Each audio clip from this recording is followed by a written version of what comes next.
Doctor लाल path labs. ये company हमारे radar पर है। 1949 में आप जानते हैं कंपनी शुरू हुई। डॉक्टर लाल पैथ लैब्स देश की सबसे बड़ी डायग्नोस्टिक चेन है इस वक्त। कंपनी की लिस्ट में 5000 से ज्यादा टेस्ट और सर्विसेज हैं। देश भर में कंपनी के पास 230 से ज्यादा क्लिनिकल लैब्स, 3700 से ज्यादा पेशेंट सर्विस सेंटर और 9000 से ज्यादा पिकअप पॉइंट्स है। फिलहाल कोविड केस बढ़ रहे हैं, उसका क्या असर देख रहे हैं कंपनी बिजनेस पर? अलग अलग टेस्ट जो दूसरे तरीके के टेस्ट होते हैं, नॉन कोविड टेस्ट, उनका क्या इस वक्त स्थिति है? क्षमता विस्तार, कैपेक्स को लेकर किस तरीके प्लान्स हैं? हम जानते हैं कि डॉक्टर लाल पैथ लैब्स ने हाल ही में एक एक्विजिशन किया। क्या आगे भी एक्विजिशन को लेकर एग्रेसिव रहेंगे? ये जानने की कोशिश करते हैं। चलते हैं कंपनी के top management executive chairman doctor Arvind Lal हमारे साथ शो में जुड़ रहे हैं। डॉक्टर लाल, बहुत बहुत स्वागत है आपका। धन्यवाद हमें समय दिया आपने। पहले तो सर, जिस तरह से कोविड केसेस की वापस एक जो स्पाइक हम देख रहे हैं, उसकी वजह से आप बिजनेस में क्या रुझान देख रहे हैं? वाकई काफी नंबर्स आ रहे हैं, टेस्टिंग्स बढ़ गई हैं सर? सुधी जी, आपका कहना ठीक है कि थोड़ी बहुत टेस्टिंग बढ़ी है, क्योंकि जो नया ओमिक्रॉन का वेरिएंट आया BA.2.75, इसकी वजह से ये इन्फेक्टिव बहुत ज्यादा है। तो थोड़ी टेस्टिंग जरूर बढ़ी है, पर उस लेवल पे नहीं बढ़ी जो सेकंड वेव में बढ़ी थी लास्ट टाइम, पिछले अप्रैल मई के अंदर। तो ये कहना बिल्कुल ठीक होगा कि ये जो वायरस है, पैंडेमिक है, कोविड है, ये अभी गया नहीं है और लोगों को बिल्कुल सतर्क रहना चाहिए। बाकी रही हमारी टेस्टिंग की, ये कोई इतना इस पे हमारे सेल्स वगैरह पे इसका इतना कोई इफेक्ट नहीं पड़ेगा। इतनी ये बहुत कम क्षमता में है और हम ये चाहते हैं कि ये बिल्कुल ही पैंडेमिक अब खत्म हो जाए, क्योंकि हमारे जो पुराने पेशेंट थे, डायबिटीज के, हाई ब्लड प्रेशर के, कैंसर के, रीनल ट्रांसप्लांट, कार्डियक पेशेंट थे, उन बेचारों ने बहुत सफर करा है और अब उनका टाइम आ गया है। तो हम चाहते हैं कि ये पैंडेमिक खत्म हो। इसलिए मैं लोगों से भी यही दरख्वास्त करता हूं कि अभी भी अपने आप को संभाल के रखें, ये गया नहीं है। भीड़ भड़के से आप दूर रहिए, मास्क अपना लगाइए, हाथ वगैरह अपने धोते रहिए और अपने आप को केयरफुल रखिए। जिन्होंने वैक्सीनेशन नहीं कराया तीसरा वाला, जी वो प्लीज सर। कराएं। Okay, fair enough. तो अभी आप कह रहे हैं कि इतनी कोई टेस्टिंग बहुत ज्यादा कंट्रीब्यूट नहीं कर रही है रेवेन्यूज में। केसेस जरूर बढ़े, हमें सतर्क रहना है। सर, जब आप बात कर रहे हैं नॉन कोविड टेस्टिंग सेगमेंट की, किस तरीके का रुझान दिखा सर Q1 FY23 में? आगे क्या ट्रेंड्स दिख रहे हैं? इस साल की ग्रोथ को लेकर आप क्या प्रोजेक्शंस रख रहे हैं सर? तो हमारा ये सोचना है कि जो प्री कोविड टेस्टिंग थी, नॉन कोविड जिसमें नहीं है, जो नॉन कोविड टेस्टिंग कह लीजिए, प्री कोविड टेस्टिंग कह लीजिए, अब हम उस स्टेज पे पहुंच गए हैं। और जैसे मैंने अभी आपसे अर्ज करी है, तो अब जो हमारे पुराने पेशेंट है, अब उनको भी चांस मिलना चाहिए, क्योंकि आप जानती है कि इंडिया में ये नॉन कम्युनिकेबल डिजीजेस या लाइफस्टाइल डिजीजेस भरी हुई हैं। हर फैमिली में कम से कम एक पेशेंट जरूर होगा और ये कम से कम 65% हमारे जो भारतीय जो हमारी पॉपुलेशन है, उसको उसकी ये रिस्पॉन्सिबल है उनके मरने के लिए, डेथ के लिए। तो ये जो पुराने पेशेंट्स हैं, इनका वापस आना बहुत अनिवार्य है और ये तभी आएगा जब ये कोविड यहाँ से चला जाएगा या इसको थोड़ा कंट्रोल में आ जाए, तब भी ठीक है। तो ये वापस जो प्री कोविड लेवल पे हमारे पेशेंट्स अब आने शुरू हो गए। ओके, प्री कोविड लेवल्स पर हम पहुंच गए हैं, ये आप बता रहे हैं। और दूसरे नॉन कोविड टेस्ट की यहाँ पर सेगमेंट की ग्रोथ दिख रही है सर। नॉर्मलाइज मार्जिन्स क्या आपको लगता है कंटिन्यू होंगे इन द अबव 29% रेंज? आगे क्या आउटलुक है मार्जिन्स को लेकर? देखिए, मार्जिन्स पे हमेशा प्रेशर बना रहता है और आप जानते हैं कि ये जो प्रेशर है, ये हमारे हाथ में नहीं है।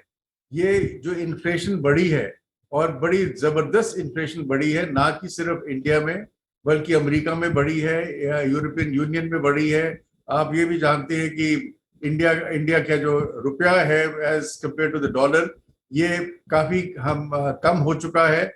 और ये जो फैक्टर्स हैं, इंटरेस्ट रेट वगैरह बढ़ना, ये सारे इन्फ्लेटरी जो कंट्रीब्यूशन करता है, तो इस पे मार्जिन में बहुत ज्यादा फर्क पड़ेगा। और हम लोगों की तो 80% से ज्यादा जो हम बाहर से इंपोर्ट करते हैं, तो रुपए की गिरने से और इंपोर्ट ड्यूटी जो है उसमें बिल्कुल फर्क पड़ने वाला है। और उसका जो अंजाम है वो यही है कि जो जब ये टेस्टिंग और बढ़ जाएगी तो फिर हम नलिफाई कर सकते हैं। Okay, sure. तो सर 29% ऑनवर्ड्स रहेंगे मार्जिन्स या प्रेशर में आएंगे तो इससे कम हो सकते हैं? ये कहना सुधीर जी इस वक्त मुश्किल है, but we will try our level best to maintain it 29। लगता है कि हम कर सकते हैं। ओके, 29% आप मेंटेन कर पाएंगे, ये उम्मीद कर रहे हैं। सर किस तरीके के मार्जिन्स आप बनाते हैं in the home collection segment sir? Home collection देखिए, हम लोग जो कम से कम 1 लाख पेशेंट रोज टेस्ट करते हैं, तो होम कलेक्शन सेगमेंट बहुत कम सेगमेंट है। ये आपने, मेरे ख्याल आप जानी, जब जब कोविड पूरा फैला हुआ था, पूरा प्रकोप था कोविड का, जब हमने 1 साल के अंदर कोई 35 लाख टेस्ट कर रहे हैं RT-PCR के, तो उस समय एक एक दिन में हमने 10-10 हजार होम विजिट्स भी करी हैं। पर उस होम विजिट्स का कोई फायदा नहीं बताने का आपको, क्योंकि ये सारी जो प्राइस है ये तो सरकार ने कंट्रोल करके रखी हुई थी। तो होम विजिट्स जरूर बढ़ेंगी, बिकॉज अब ट्रैफिक की वजह से, समय की वजह से लोग कम आएंगे, पर वो चीज नहीं है कि इसमें होम विजिट्स में हम कुछ पैसा कमा सकेंगे, ऐसा नहीं है। पर ये बढ़ेगी जरूर। Okay, sure. ये तो बात हुई सर आपके home visits and sample collection की, बट ओवरऑल कंपनी का ज्योग्राफिक एक्सपेंशन प्लान कैसा है? अभी आपने ऑफ कोर्स एक्विजिशंस भी किए जिससे आपकी स्ट्रेंथ बढ़ गई, आप सबसे बड़ी कंपनी है डायग्नोस्टिक की इंडिया में। तो केपेक्स को लेकर सर आगे कैसे प्लान्स है, उसको कैसे फंड करेंगे, एक्सपेंशन की तरफ कितना फोकस होगा कंपनी का, क्या है FY23 के प्लान सर? सो FY23 में जो मजे की बात है वो ये है कि जो एम्फेसिस है लोगों का, वो ऑर्गेनाइज्ड प्लेयर्स की तरफ ज्यादा है, अनऑर्गेनाइज्ड प्लेयर्स की तरफ कम है। और आपको ये जान के ताज्जुब होगा कि इंडिया में कोई 3 लाख पैथोलॉजी की लैब्स हैं, और जिसमें से हार्डली 1%, मतलब कोई 3,000 भी नहीं होंगी जो NABL से एक्रेडिटेड होंगी। तो there is a very major problem from our point of view for the quality.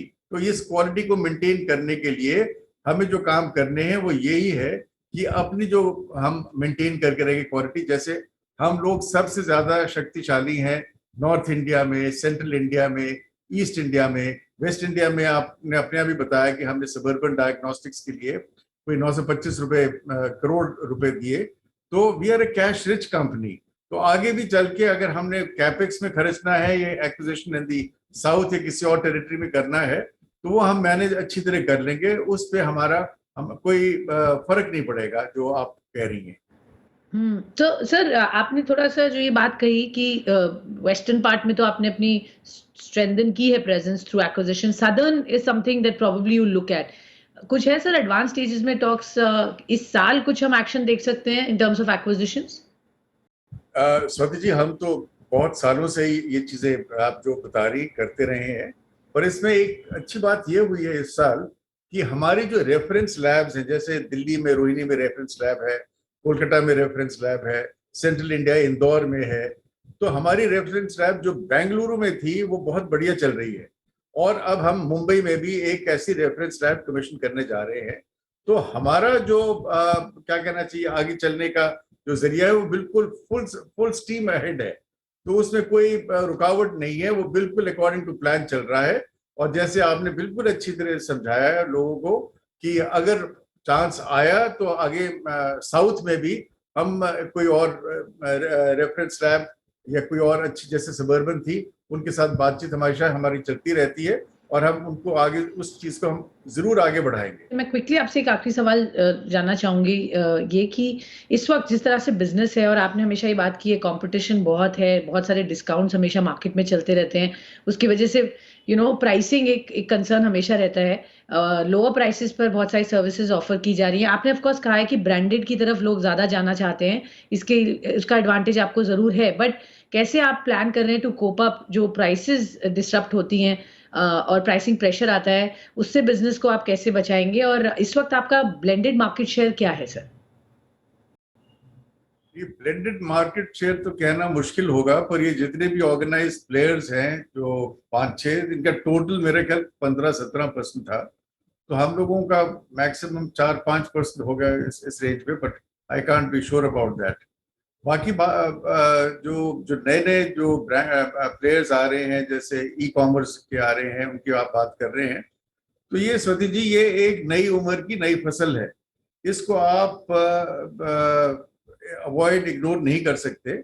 और क्योंकि everything is now coming on a digital platform, so the acquisition of the patient is done digitally.